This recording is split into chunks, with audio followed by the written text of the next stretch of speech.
Vamos a ver una aplicación importante de las derivadas, que son los problemas de optimización. Cuando vimos la forma de encontrar extremos globales y locales de funciones, dijimos que los máximos y los mínimos de funciones eran importantes en los problemas de optimización, aunque ahí lo dejamos, ¿sí? No ahondamos en el problema, sino que nos fuimos a la forma que nosotros, o los métodos que nosotros podríamos utilizar para encontrar estos valores extremos de funciones. Resolver un problema de optimización es encontrar la mejor solución a un problema que tiene múltiples soluciones. Es decir, uno tiene una situación en la cual si toma una decisión, el problema, bueno, tiene tal solución, pero si toma otra decisión, el problema tiene una distinta, y entonces optimizar es encontrar la mejor de esas soluciones posibles. En el caso de una función matemática, nosotros ya hemos resuelto problemas de optimización, porque una función de una variable, puede tomar, digamos, infinitos valores dependiendo del valor que tome la variable, ¿no es cierto? Nosotros le damos cierto valor a x, por ejemplo, y obtenemos cierto valor de f de x, pero hay pocos valores de la función que corresponden a máximos o corresponden a mínimos, y en general hay un valor, ¿sí?, que corresponde a un máximo global o un mínimo global, y que en general representa el mejor comportamiento de un sistema físico, ¿sí?, o de un sistema de ingeniería. Desde el punto de vista de la práctica de la ingeniería, es lo mismo, digamos, optimizar es encontrar la mejor solución a un problema que tiene múltiples soluciones. Entonces, un problema de optimización que está muy de moda últimamente es lo que se denomina optimización topológica.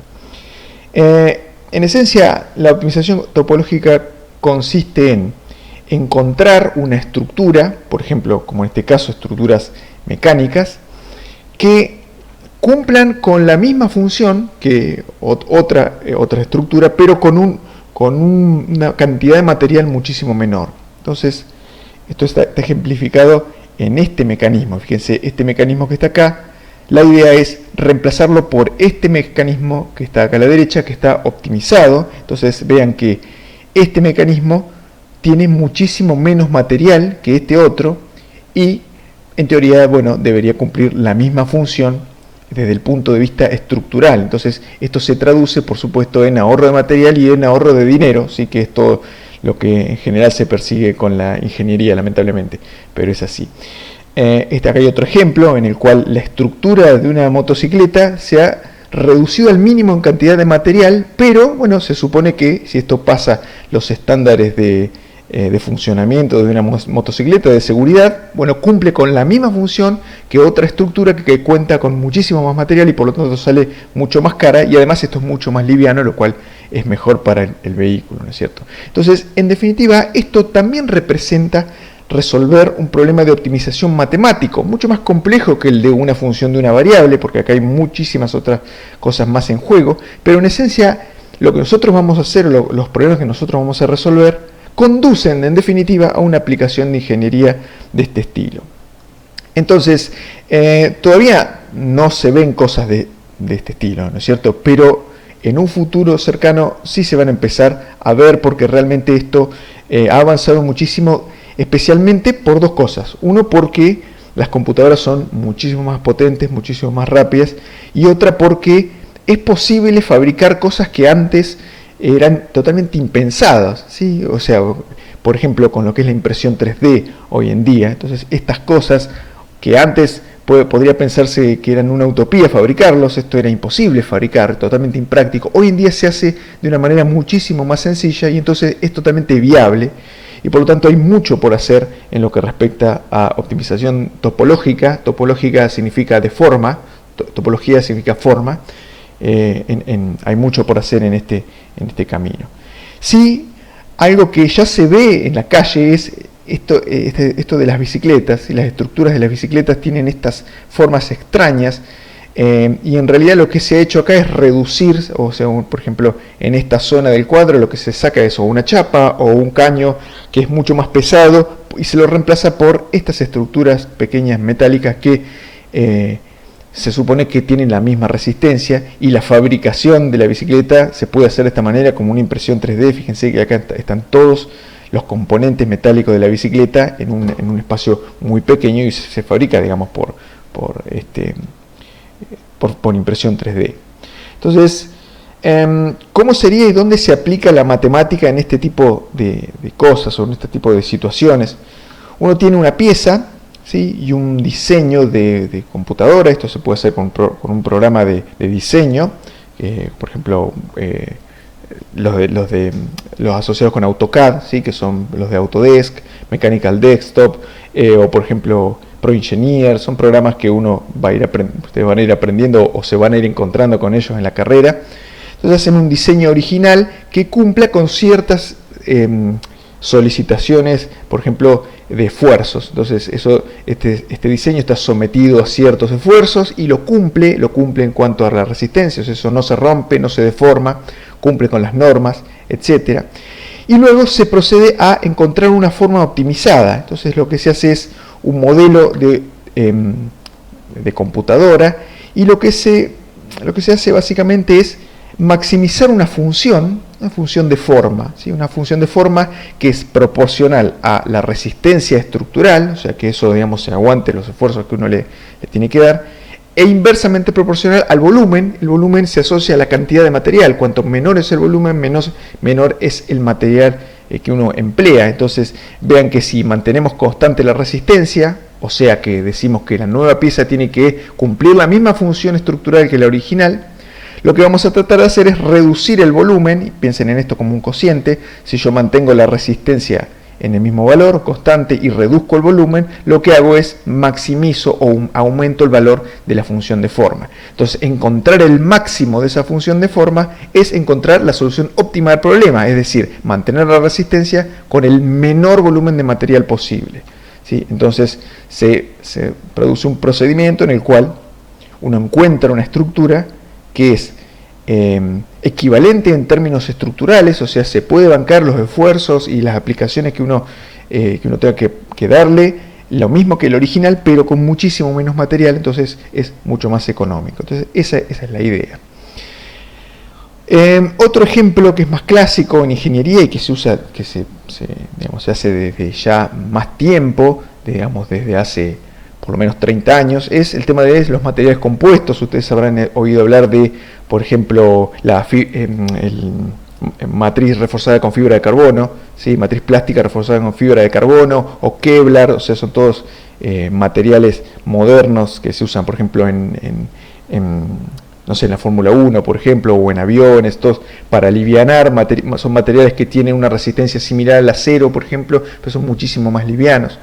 Entonces, los materiales compuestos se arman de esta manera, con placas de matriz plástica y luego fibras en ciertas direcciones, fibras de un material mucho más duro, ¿sí? El plástico, lo que hace la matriz plástica, lo contiene y aporta la deformabilidad, y las fibras, por ejemplo la fibra de carbono, es un material durísimo que lo que hace es le aporta resistencia.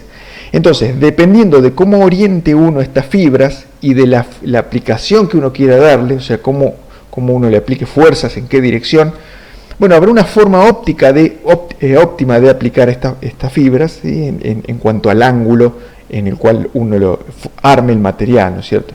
Entonces, eso es el laminado. Entonces, en este caso, el problema de optimización consiste en maximizar una función del laminado que es proporcional a la resistencia e inversamente proporcional al peso. Entonces, uno mantiene la resistencia constante, digamos, y reduce el peso, ¿sí?, o aumenta la resistencia y mantiene el peso constante. Entonces, aumentar la resistencia se hace buscando la mejor forma en la cual esas fibras de carbono, digamos, por ejemplo, se orienten para que el material tenga mayor resistencia, ¿sí? Entonces, hay, por supuesto, infinitas formas de fabricar estos materiales. Entonces, esto quiere decir que hay muchas soluciones posibles para el problema. O sea, uno puede orientar esas fibras de cualquier manera prácticamente. Entonces, esta es una orientación, por ejemplo, a 45 grados, acá a 90, acá también a 0 y 90, y acá hay una forma optimizada que tiene una función, ¿sí?, una función que se determina a partir de ese problema de optimización. Entonces esto representa óptimo para ese problema y este material es mucho más resistente que los otros tres. Bien, entonces eso es como un pantallazo a qué es lo que uno, para qué es lo que uno estudia, ¿no es cierto? O sea, uno estudia o arranca a estudiar ingeniería y resuelve problemas que son sencillos al principio y por ahí uno dice, bueno, esto es demasiado simple, o esto que estoy aprendiendo, ¿cuándo lo voy a usar? Bueno, en algún momento uno lo va a usar y dependiendo también de para dónde uno se oriente, ¿no? Entonces, esta de la optimización topológica, por ejemplo, es algo interesante como para uno dedicarse, ¿no? Para eso hay que estudiar matemática. Entonces, nosotros vamos a resolver problemas mucho más sencillos que involucran funciones, como decíamos, de una sola variable independiente, y maximizar o minimizar funciones. Nosotros sabemos hacerlo. Lo vamos a hacer utilizando todas las herramientas que hemos aprendido, como por ejemplo la regla de la primera derivada o la regla de la segunda derivada para encontrar puntos de inflexión máximos, etc. Entonces, ¿cómo lo vamos a hacer? Vamos a seguir ciertos pasos que son comunes a todos los problemas, pero por supuesto cada uno de los problemas después tendrá su complejidad propia, ¿no es cierto? Entonces, el primer caso es, como en casi todos los problemas que uno se le presenta, es comprender el problema, es decir, saber qué es lo que uno quiere hacer, identificar qué son variables, qué son constantes, cuáles son datos, cuáles son las restricciones del problema, es decir, qué es hasta dónde uno puede abarcar el problema, es decir, cuál será el dominio de una función, por ejemplo, se corresponderá a los límites del problema que uno está estudiando. Entonces, una vez que uno entiende a dónde quiere ir, o sea, entiende cuál es el problema, siempre es útil, bueno, esbozar diagramas o bosquejos o escribir los datos. O sea, siempre es más fácil cuando uno tiene volcado algo en un papel que tener todo absolutamente en la cabeza. Por ahí un problema es demasiado complejo, entonces verlo escrito en un papel o ver un diagrama, ver un esquema, por ahí siempre es de utilidad a la hora de resolver un problema. Luego es convertir este problema al lenguaje matemático. Introducir notación implica, bueno, llamar a cierta magnitud que uno quiere minimizar o maximizar, llamarlo con una letra, digamos, con un símbolo, también a las variables, también a los datos, y también, bueno, si uno tiene otro tipo de información, por ejemplo el dominio de la función, también uno puede, bueno, asignarle ciertos valores a todo tipo de conjuntos que uno necesite. Luego de eso es plantear la función objetivo, es decir, encontrar la función a la cual nosotros queremos, bueno, calcular su máximo o su mínimo dependiendo del problema. Uno tendrá que calcular uno o el otro. Y en realidad es el punto final del modelo del problema, es decir, encontrar un modelo para nuestro problema que nos permita, si uno modifica la variable, obtener todas las soluciones posibles del problema, de las cuales después nosotros nos vamos a quedar con una sola, ¿sí? Esa sola es la que se obtiene en el paso 5, que es la optimización propiamente dicha, es encontrar el mejor resultado para nuestro problema dados las infinitas o las muchas posibilidades que uno pueda tener, y eso lo vamos a hacer aplicando las herramientas que nosotros hemos obtenido durante por ejemplo, las clases de análisis de funciones, ¿sí? Encontrar valores máximos y mínimos de esta función. Entonces, en lo sucesivo vamos a ver algunos problemas, solamente problemas, digamos, con esta metodología o siguiendo este camino vamos a tratar de resolver algunos problemas típicos de optimización como para comprender cómo es el concepto y ir avanzando en este tema.